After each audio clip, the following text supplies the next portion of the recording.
Ndị be anyị ekene m unu. Igbo mụrụ nze mmụọ ọzọ, ekenekwa m unu ma kene ihe na-emere unu ihe. Anyị ka nọkwa n'akwụkwọ a bụ Ọkpa Akụ Eri Eri. Cheta na ebe anyị kwụsịrị bụ ebe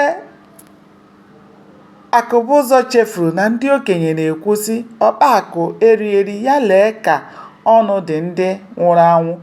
Akụkọ na Akụbụzọ ga-eje ala bekee wuri ewu nke ukwuu, ma akụkọ na ọ gakwaghị wikarịrị.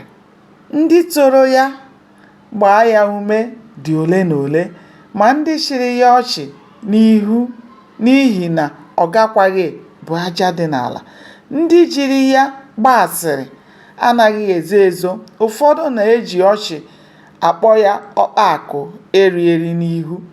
Ọ na-ejikwa ọchị jụọ ha sị, ọ bụrụ na ọkpa akụ eri eri bụ ihe ọjọọ, gịnị ka a ga-akpọ oriakụ akpa akpa?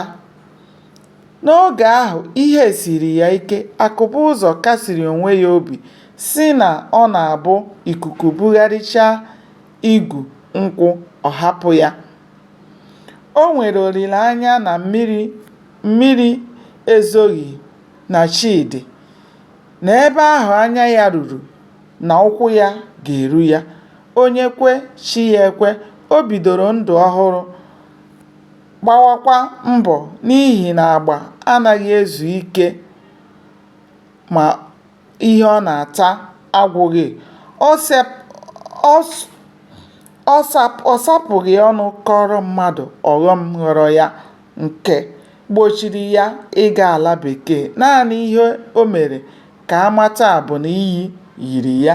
Ya bụrụ na o nwekatara ghara inweta, ma ihe iyi ahụ bụ nke gbara nwoke na nwaanyị gharịị.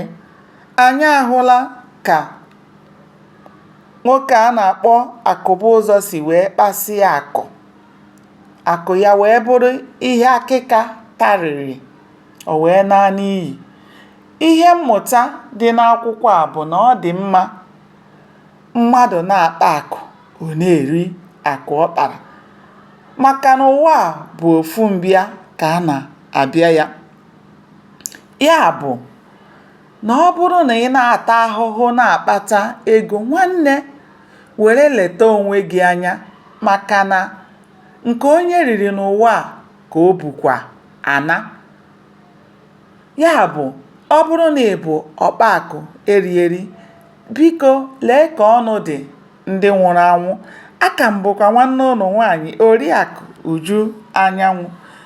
Daalụnụ, ndewo na isonyere m n'akụkọ a bụ Ọkpa Akụ Eri Eri. Ka o mesịanụ.